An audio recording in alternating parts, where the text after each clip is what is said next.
Rude awakening.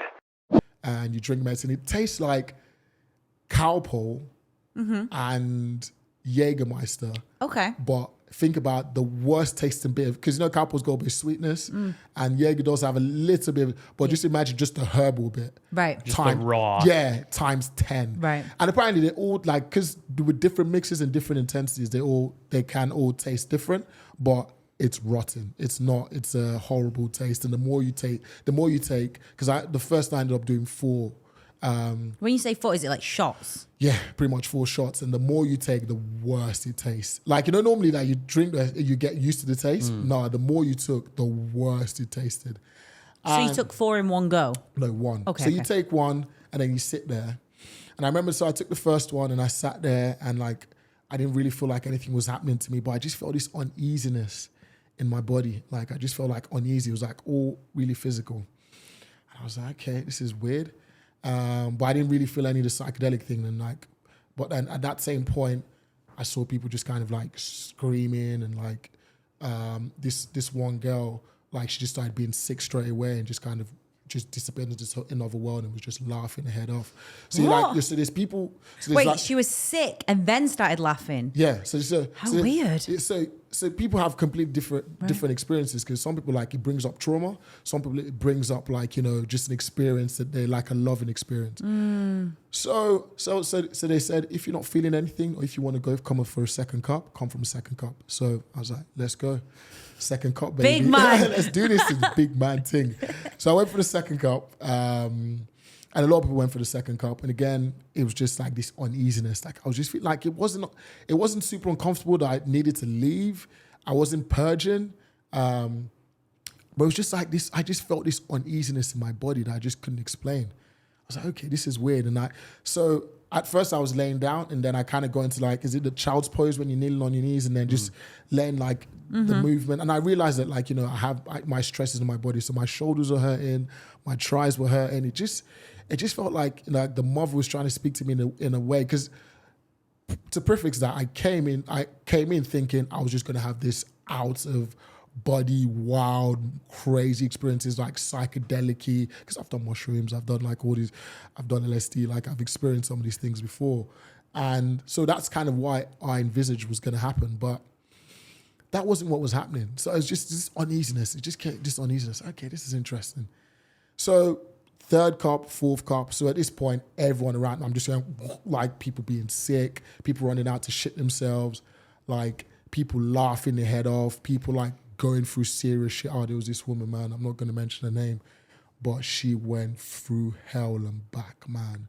Like, I spoke to her after, and she just said, like, I told the medicine to just show me love, and what it decided to show me was she was like, there was a point where I felt like I was in the deepest pit of iniquity with the devil himself, and you could see her, like, she was shaking. She was just going through all that trauma, like, because you carry the trauma wherever you've gone through, you really carry it. But anyway, I digress a bit. So I went to that 4th cup, and I just progressively just felt more and more uncomfortable. No cerebral kind of effects, no psychedelic effects. And it was just like a whole uneasiness in my body, like a hard uneasiness that would just get progressively worse. And all of a sudden I thought maybe like an hour and a half had gone, and all of a sudden 5 hours were done.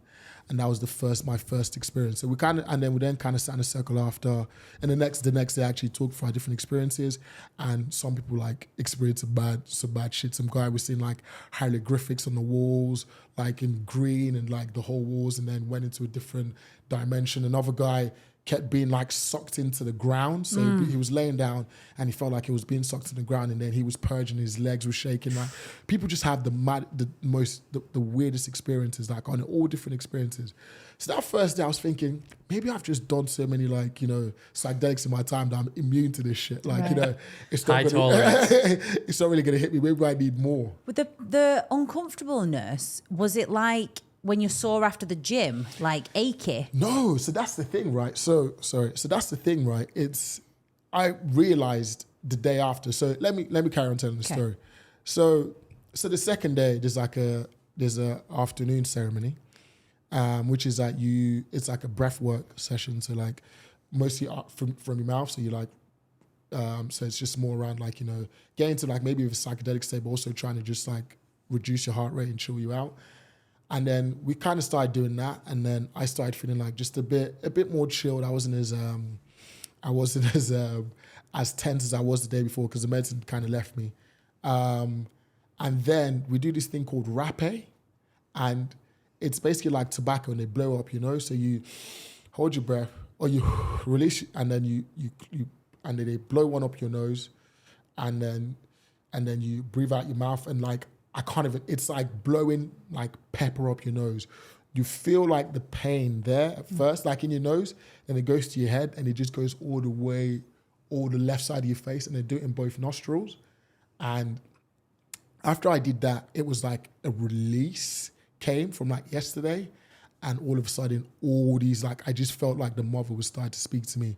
She started to speak to me about stuff about my ex and stuff about my parents and stuff. And I started speaking to me about loads of stuff. And it was like, because you hear voices in your head, right?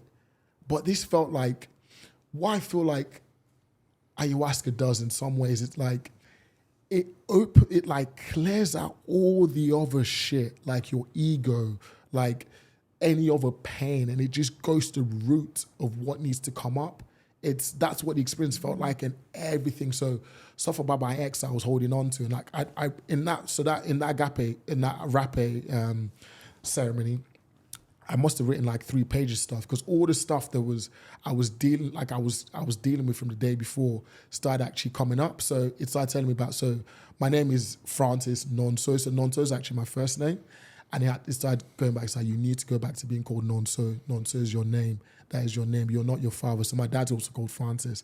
And loads of stuff around that. And then the medicine started telling me, see, so yesterday, that uneasiness you felt is the uneasiness you feel every day when people call you Francis. Like, it's you might not notice it, but it's because it's not your real name. And how I actually started being called Francis was because when I moved to the UK, I met this kid called Luke Davis, first kid I met in school, and he asked me, what was your name? And I was like, my name is Nonso. And he was like, what? And I was like, Nonso. He was like, what? And I was like, Francis. He was like, is that what you've been saying this whole time? And that's kind of how Francis stuck. And so there was like a lot of stuff around that just kept coming up, like, because I wouldn't say I've experienced any real trauma compared to what people have gone through. So I didn't really experience like any like hardcore trauma came up, but stuff that I've dealt with, like moving countries, being away from like my roots, all this stuff just kept coming up. Stuff of my ex, like, I still love that girl to death, like, but we just didn't work in many ways. And a lot of stuff around that came up. And it was just super interesting. Like, it was all kind of cerebral. So it was like in my head, there was no psychedelic effects at this point. Sorry, when you say that telling you that the anxiety was because like someone was literally talking, or it was a feeling, like it was like a voice. It was a voice, and it was also a feeling.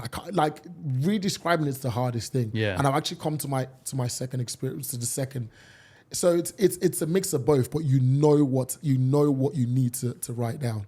It's so weird. You can't describe it because people experience the same thing in so many different ways, but you know what you're hearing.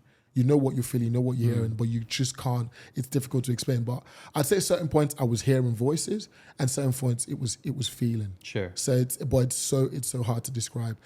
And so that rapé was mad. It's a mad, and I can't remember, so because I watched some stuff on ayahuasca before. And apparently, what rapé does, it's your pineal gland that it cleanses.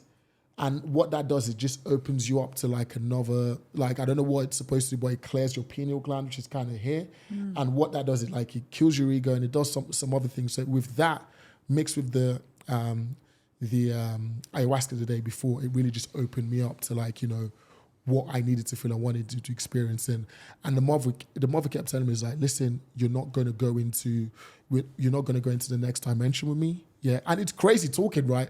Because me saying this, I know I would sound crazy, but the mother was telling me, is like, this time, we're not going to take you to the next dimension. The work we need to do is here. The work and it's crazy to say or to even repeat that. But and I was like, okay, so I knew for the rest of this trip, I'm not gonna, in this mad psychedelic experience I thought I'd experience, I wouldn't experience it. So I was like, cool.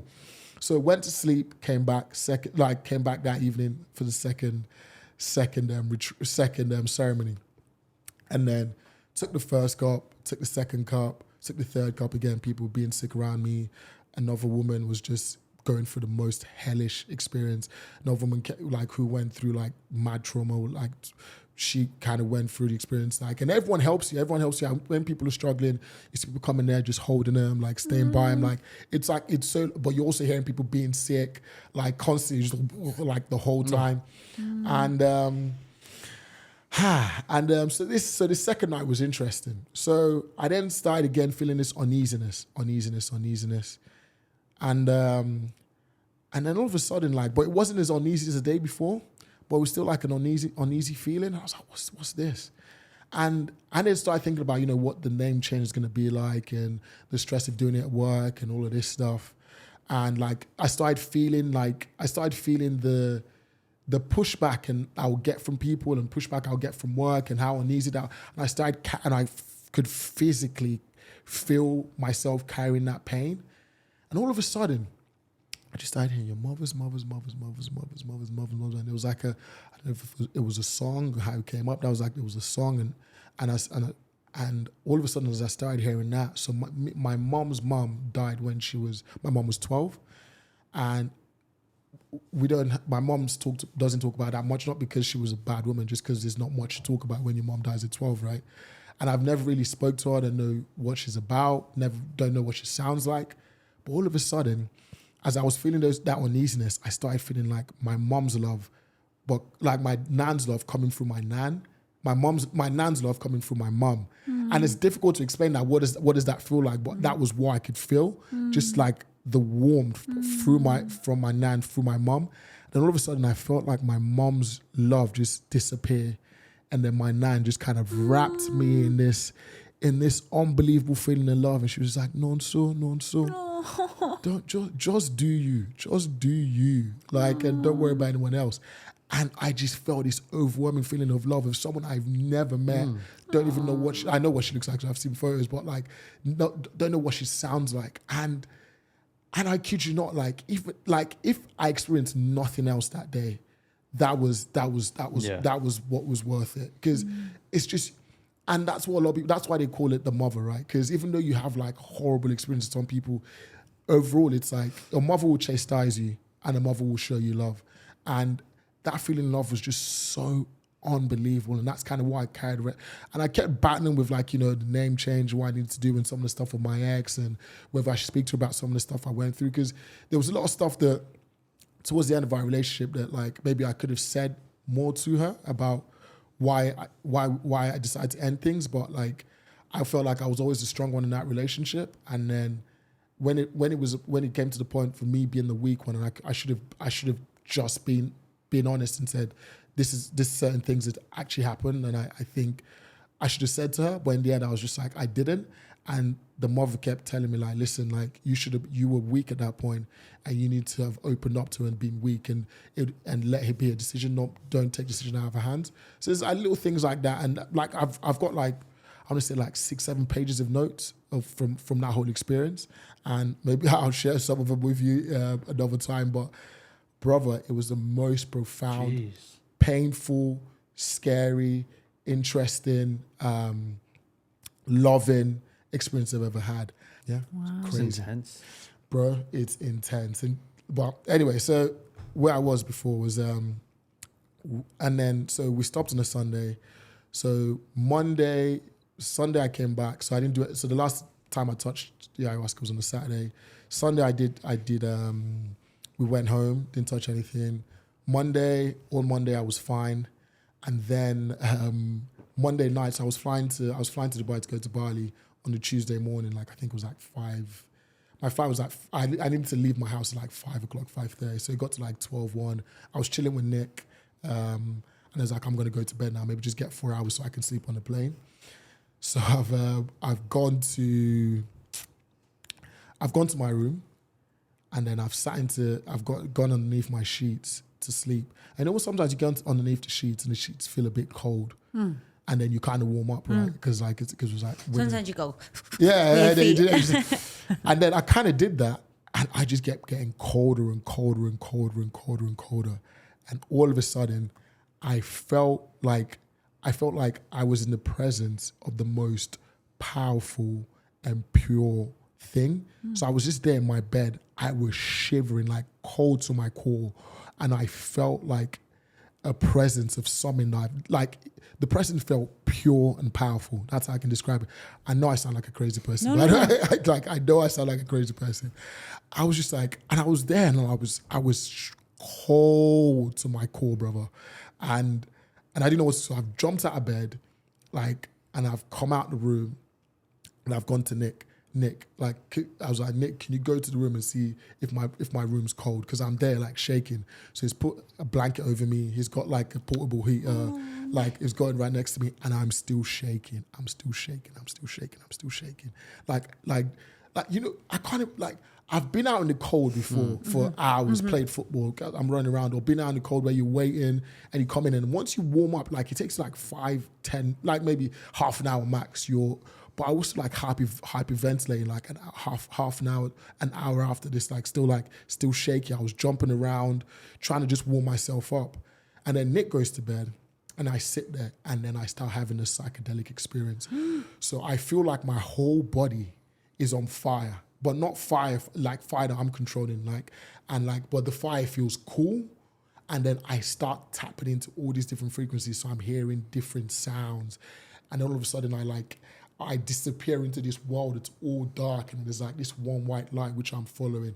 And then all of a sudden I know that, like, obviously the medicine's hitting me. It's just hitting me a few days later, because it can happen, because they say the next week you can have, within the next week, that's why they say keep eating healthy, keep treating yourself right. And I knew the medicine was coming up. So I just gone to YouTube and, like, started playing, like, you know, just ambient music just to make me feel cool, because I started like I was just overwhelmed.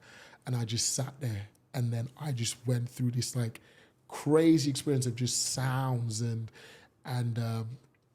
visuals, and it was just the maddest experience.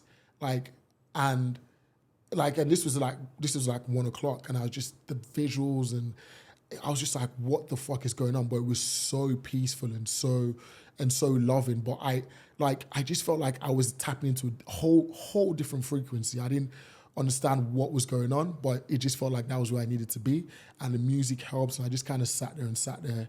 All of a sudden, like, I don't remember anything else, and I just opened my eyes, and it was 4:30. And I don't remember. I fell asleep at some point, maybe, like, because I got up, because I woke, and it was like 4:30, and I had to be ready and that was the only, like, really psychedelic experience I had. What did you see? What things were you seeing? It was like, I was in, like, a forest. I was walking through, like, a dark forest, but, like, following a light. I can't remember much else. Like, there was like shapes, and, like, different kind of shapes I saw, like bright light, kind of like darkness, and then, you know, like, kind of like Tetris and stuff, like, where, maybe not Tetris, like, there's some of those, like, PlayStation games where it's, like, all dark, and then like green and blue and, like, yellow kind of stuff, like, all different kinds of shapes. And yeah, it was mad. But I think the light was scary, but the most, because I've done psychedelics, like, for me, the difference really between that and psychedelics is that feeling of, like, my whole body being on fire, and then me tapping into different frequencies, because I could hear stuff differently, I could feel stuff differently. I felt like I was disconnected from my body and attached to, like, a different frequency, and that happened for about, God knows, like, 3 hours, maybe half an hour of which I can remember. And I woke up, and the weirdest thing is, when I woke up, I don't know how long I'd slept, I felt fresh. Really?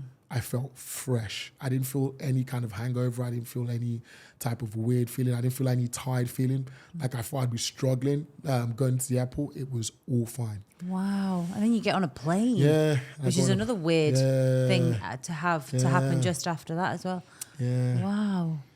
So yeah, I mean, I always say, like, and me and Joe said, I'd love if, like, in the water that we had, like, just through the water, it was like just a little bit of ayahuasca in there for everyone, just to spend time, like, feeling some of the things I felt. Obviously, I don't want people to feel the negative stuff, but maybe it's what you need. And I think for me, I came in, as I said, expecting to have this mad, crazy psychedelic experience and be changed and see God. And but like, it really showed me what I needed to. They always said the movie shows you what you need to see, and it was exactly what I needed to see. And I know it's kind of self-fulfilling prophecy, right?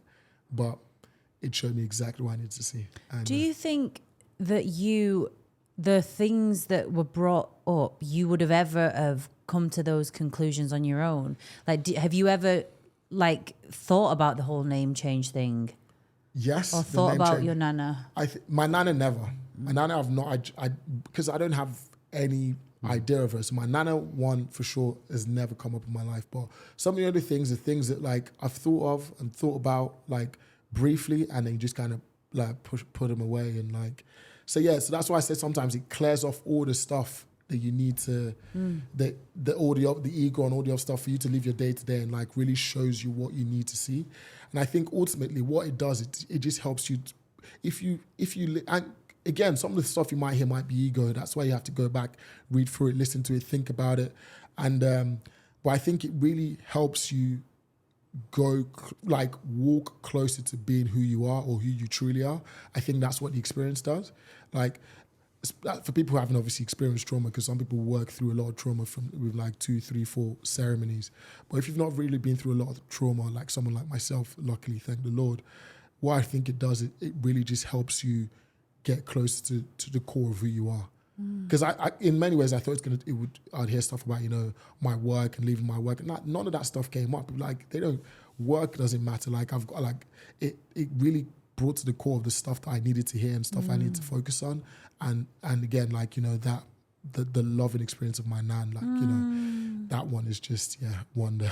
Did you tell your mum about it? I did, yeah. Oh, My mom's very Christian, so that's a whole other topic now. My mom sends me prayers every day. She thinks I've joined some kind of cult. Because I told her, like, literally, if I get my phone down, like, every day there's a voice note. Because I told her about, like, what, like, I'm going to go and do it again. And she's like, well, this is very devilish.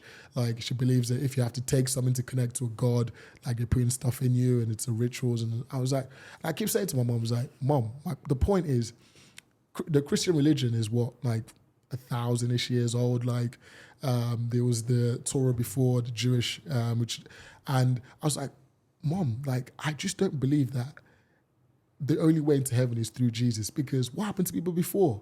Like, did they not have a connection to, do they have a special connection to, like, to heaven, if there is a heaven?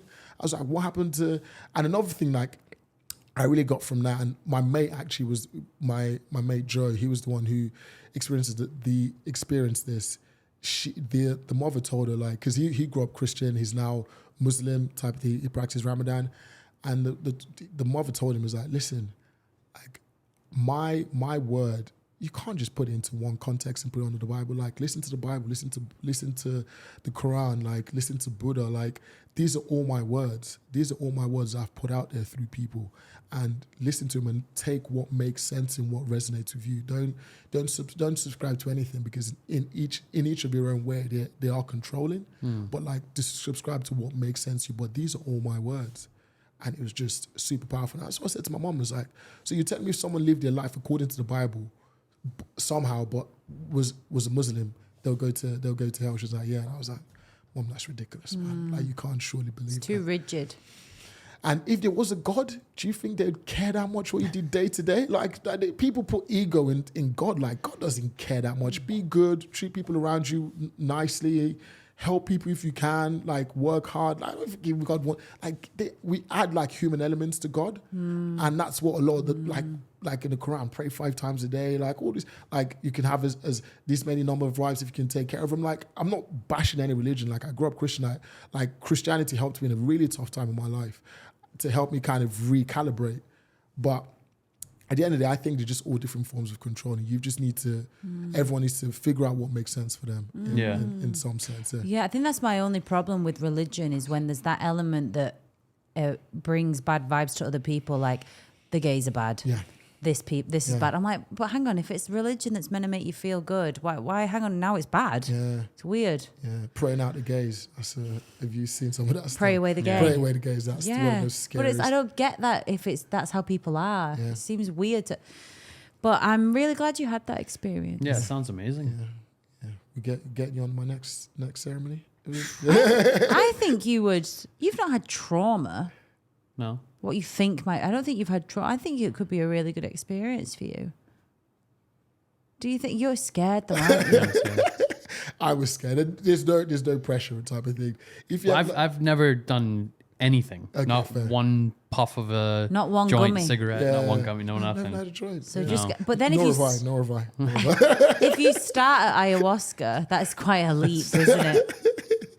It is, but also the mother knows, and the mother will treat you accordingly. Yeah. And it's not like it's a party drug. It's probably the best one. Yeah. I think you would do really well with it. I think both of you would Maybe do for really like well. my 60th birthday. And what I like is that I know that you're not like a bullshitty kind of guy. So when you're saying, you know, when you said, I know I might sound crazy, I'm like, yeah, but you don't. This is such a new thing to be coming out of your mouth. So I don't think you sounded crazy. You're not the kind of person that would come out of it being like, I have to tell a story that sounds like it was a cool experience, you know? Yeah. Like, so if it did nothing, you'd come out and like, that was a load of shit. Because I generally kind of felt that first, because especially after the first day, I was like, well, maybe this ain't for me. Maybe I'm not opening up enough and stuff like that. But then kind of the whole journey from like the Friday to the Tuesday morning, I really experienced the full range of what you can, maybe not the full range, but the different bits of what you can experience, because I felt because some people have it physical, some people have it cerebral, and then there's the psychedelic effect. So I had little bits of everything. So you know that thing that you did up the nose? the rapper, yeah. So RAPE. You did that Raped my before. nose. Absolutely raped it. It's so rank, by You the did way. that, then the ayahuasca again, No, or you no. did that and then felt something. I did the rapid the day up. So like I'd say I did the ayahuasca at 8 p.m. to like 12 o'clock the day, 12 a.m. the night before, and then rapid I did it like 1, 2 o'clock the next day. Now is rapé got ayahuasca in it? No, but No. it clear, because sometimes people struggle to let go. Maybe that's what I was doing. But like Right. the rapid it clears up your clinic, because it then helps you kind of open up a bit more. And it complements the ayahuasca from the night before. It Is does, that what yeah. it does? And people also do because the rapé was just horrible. And I did actually do one rapé session while doing the ayahuasca on the final night. But yeah, people do it together. But I've seen people do rapé only and just completely go into a different dimension. Really? Yeah. And what I noticed as well is like it also made me realize is like there's different levels of people of sensitivity. Like, because some people would like some people would feel it and like they'll have a little leg shake and they'll be sick and they'll feel it but not as much. And then especially women, I feel like women are way more sensitive, because they carry the pain, they carry like the love, and like they're way more. So some people are way. So there's like also a range of sensitivity that people feel. Yeah, it's crazy. Yeah, I don't even know if I answered the question you're asking anyway, but yeah. No, you explained it. Yeah. Wow, that's amazing. Yeah. I'm really glad you did that. Would you do it again? Yeah. I want to go to the jungle. Amazing. Oh. Yeah, this is the fight I'm having with my mom at the moment.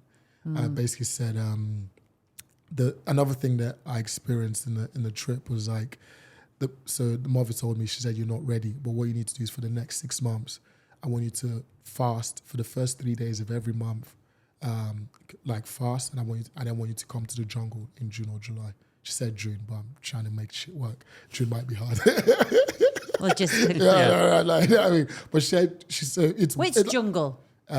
Wherever, like She didn't Peru. specify. Yeah, she just said come to jungle. She wants me to have like a 5-6 day experience of like really just opening up. And then she was like, I'm just taking it easy on you this time, but spend the 6 months on work. So work, like she said, stuff around breath work, stuff around meditation, like really focusing on those things, listening to yourself, and obviously working on the whole name change as well. So from January 1st to 3rd, my first time I ever go 3 days, not eating any food, just drinking water. And I do that for the first 3 days of every month for the next 6 months. Is that why you didn't have any food?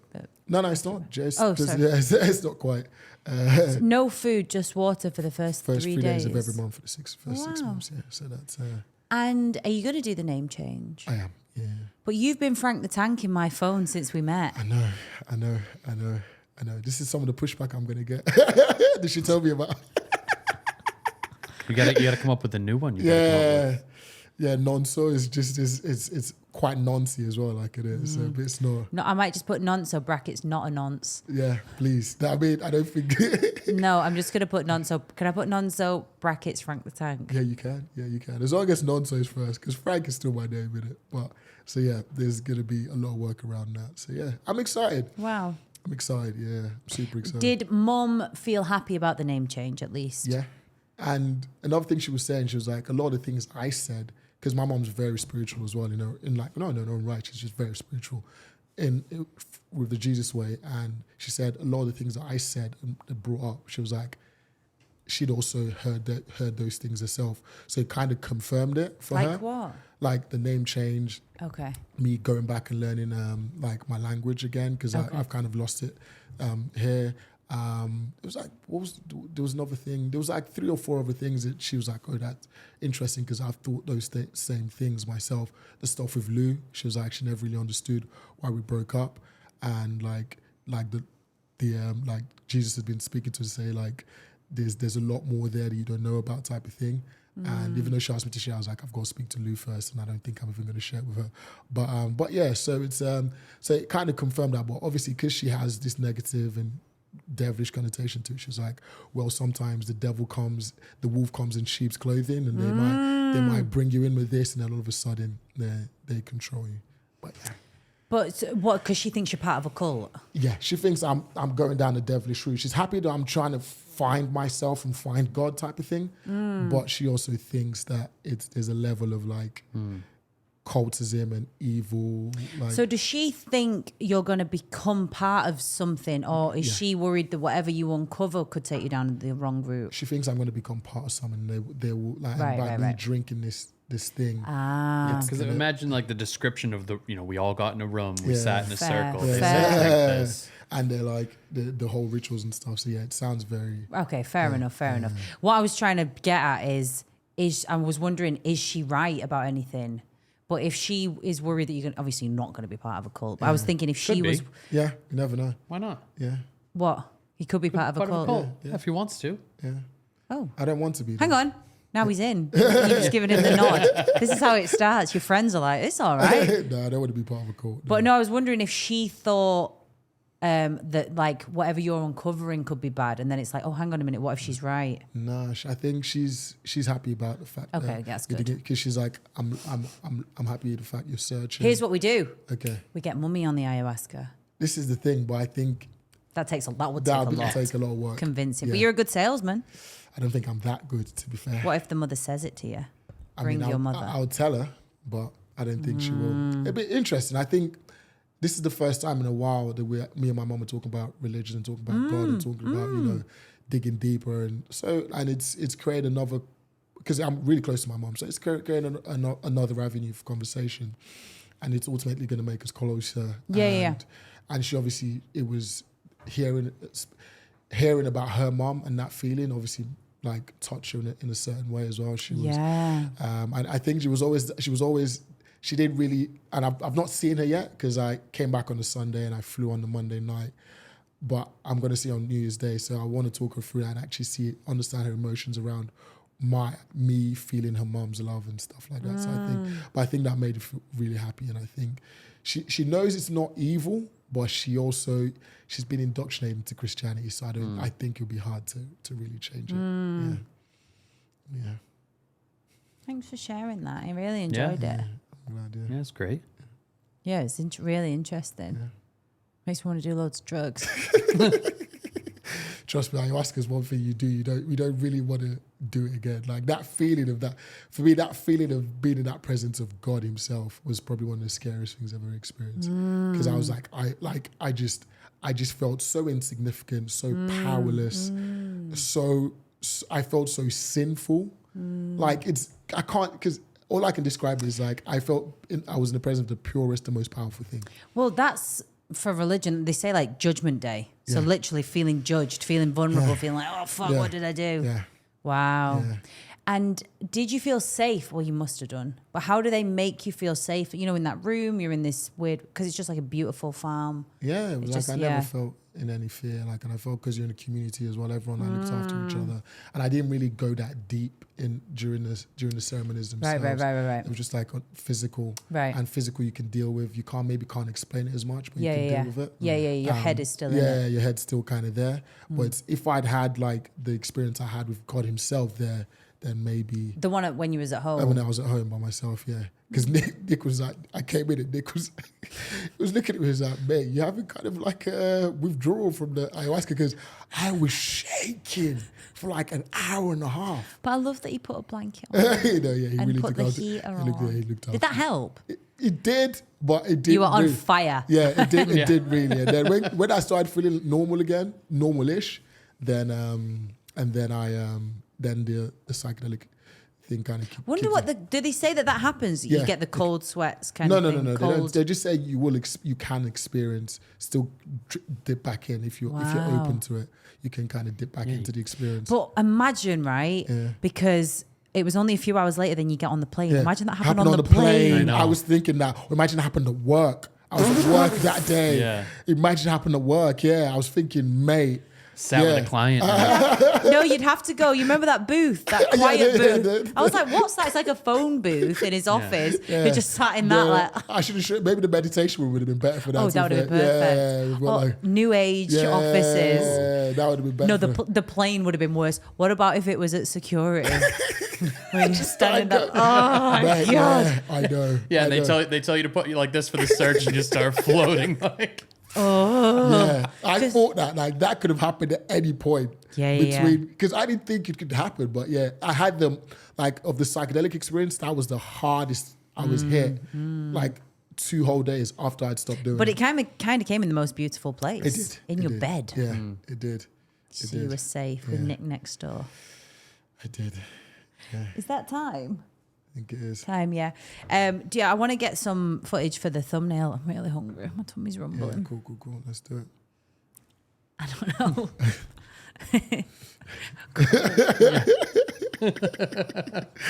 Oh, God. I always think we should get footage for the thumbnail, and then when it comes to it, you just take clips from the camera. I'm trying to think if there's anything else I wanted to just say that I could add in. No, but that's it. Yeah. Maybe I might do for January. No, I'm just going to edit and put it out when we can. Okay. But thanks for being our first in-person guest. Yeah. And the next time that we're in London, because I'm trying to think what our plans would be. Soon we will be in London. Maybe we could go via London to America when we go in June. Sure. For this. This would be kind of cool. Yeah. Nick, Jim's never been to London. No. What, you just came into... Would you just fly straight into Manchester? Yeah. Raw. Yeah, they do direct flights there. Yeah. I mean, it's the second biggest city, I guess. It's the second, yeah. But he's never... Yeah, well, even we lived there for 8 months, but we still didn't go. But he needs to experience London in the summertime. Yeah, we do. London's a completely different city in the summer. Yeah, it's like another country, London. Yeah. It's unbelievable. But next time we're all together, we should film it again in London with Nick. Yeah, 100%. Yeah. 100%. And Spike Jim with some gummies. Absolutely, yeah. We'll do like Protect Our Parks, like the Joe Rogan Protect Our Parks. Yeah. But we need a new name. Yeah, what would we call it? We don't have to come up with it now. No, we don't, because we can't. But no, that'll be good. But it's been an honor to share this piece of wood with you. Why'd you go make it weird? The wood. It's because I said the wood. I was going to say to share the stage. It was a blessing to be here and to be the first. And you can never change as the first in-person guest. No one can take that away from you. No matter where this goes, I was the first. Unless we never post it. Oh yeah. Don't say that. There's so much more I wanted to talk about as well. Because originally when we started it, I thought, what we're going to talk about? I was like, us three are quite unique in terms of like where we're from. Yeah. Like, okay, maybe I'm it might be a little bit unique, but like Nigeria, America, England, Philippines, like, you know, and then we're out here. I thought we could get into that next time and talk about our experiences. We could book a studio again. I'm happy to chip in, and before I leave, we can. Oh, I was actually thinking that as well. Yeah, Look at this, let's go. Yeah, I'm happy to chip in, and we can have a different. It's type fun, of isn't it? Yeah, I've enjoyed this. With the headphones and everything, it's cool. It's official, man. And also, Francis's backdrop's nice. I was thinking it when he was like with that curtain, because we never use that set. Oh yeah, we do. Yeah, we do. But this setup we never use. Yeah, nice. Yeah. All right. Okay. How do we end this? Good night. God bless. Bless up. Respect. Bye, everyone. See you guys. Love you guys. Bye. Well, that was awesome. That was just like a normal conversation. Yeah, it was nice, wasn't it? I think it was good that we all met up last Rude night. awakening. You guys are killing it. Rude awakening.